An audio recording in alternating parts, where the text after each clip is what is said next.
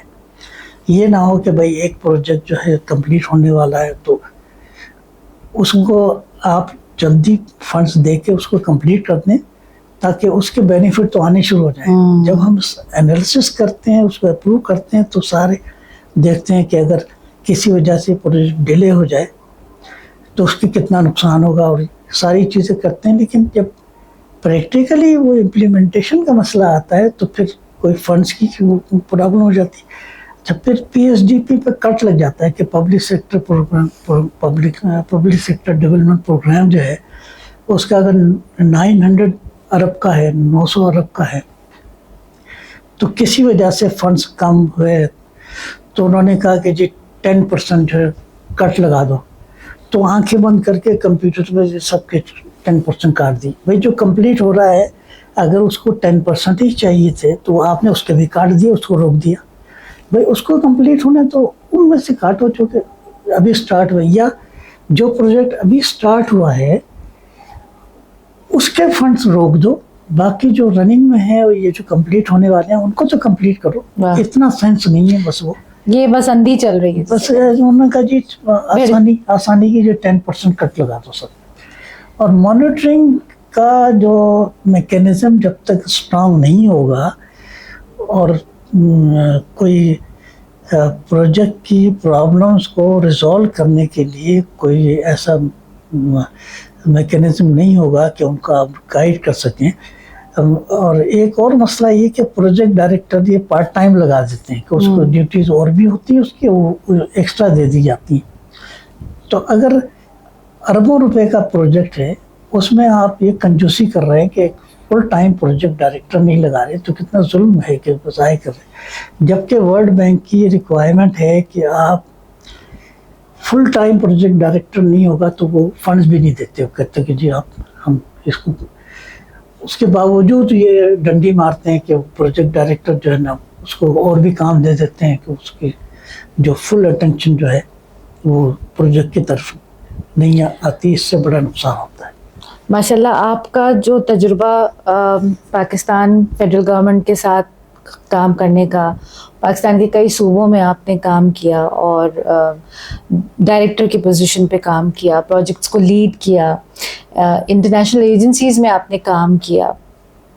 اگر آپ سے میں کہوں کہ جو ینگ ہمارے بیوروکریٹس اس وقت آ رہے ہیں سروسز میں, ان کے لیے کوئی پیغام آپ؟ ان کے لیے پیغام ایک ہے کہ آپ نے in the best interest of the country کام کرنا ہے. آپ نے اپنا یہ نہیں دیکھنا کہ باس میرا یہ کہہ رہا ہے. اگر باس جو ہے وہ آپ کو رولز کے مطابق کہہ رہا ہے کام کرنے کو تو آنکھوں پہ, ورنہ اگر کوئی غلط بات ہے تو اس کو آپ بالکل نہ مانیں اور آپ کا کوئی کچھ نہیں بگاڑ سکتا. میرے جو ایکسپیرینس 40 سال کا یہ ہے کہ فیڈرل گورنمنٹ میں, کیونکہ صوبوں میں بھی خیر میں نے کام کیا, فیڈرل گورنمنٹ میں اتنا اسٹرانگ میکینزم ہے کہ آپ کسی کو ٹرانسفر تو کر سکتے ہیں لیکن یہ کوئی نوکری سے نہیں نکال دے گا. تو اگر آپ اسٹینڈ لیتے ضمیر کے مطابق کام کریں, میں نے تو ہر جگہ پر اپنے ضمیر کے مطابق کام کیا لیکن مجھے کوئی بھی کچھ نہیں. ایک چھوٹی سی مثال دوں, میں ایک پروجیکٹ ڈائریکٹر تھا تو اس میں ایک پوسٹ تھی اکاؤنٹ آفیسر کی, وہ ورلڈ بینک کا پروجیکٹ تھا. تو میں نے اس کے انٹرویو وغیرہ کیے تو ایڈیشنل سیکرٹری اس کو وہ کر رہے تھے, چیئر کر رہے تھے سلیکشن کو. تو میں ممبر تھا, تو چونکہ میں پروجیکٹ ڈائریکٹر تھا تو میں ہی فائنل کر رہا تھا کہ وہ تو برائے نام ہی وہ تھے, لیکن وہ ساری سے میری تھی. تو میں نے ایک سلیکٹ کر لیا ایک آدمی کو. تو اس کے اگلے دن مجھے فون آ گیا, ایک منسٹر تھے, انٹیریئر منسٹر. ٹھیک ہے. اب چونکہ اچھی بات انہوں نے کی تھی اس لیے میں نام بھی بتا دیتا ہوں, آفتاب شیرپاؤ. اچھا. انٹیریئر منسٹر تھے. ان کا فون آیا, کہنے زیدی صاحب آپ سے ایک سفارش کرنی تھی, یہ خاتون ہے, ان کا یہ نام ہے اور آپ ان کو اکاؤنٹ آفیسر رکھ لیجیے گا. تو میں نے کہا سر وہ میں نے انٹرویو کر لیے, وہ 30 نمبر پہ ہیں. پہلے میں فرسٹ نمبر کو آفر دوں گا, اگر وہ انہوں نے ایکسیپٹ کر لیا تو ٹھیک ہے, اور اگر نہیں کی تو میں نمبر 2 کو دوں گا. اگر وہ بھی ایکسیپٹ نہ کی تو میں ری ایڈورٹائز کروں گا, کیونکہ انڈر رول نمبر 3 کو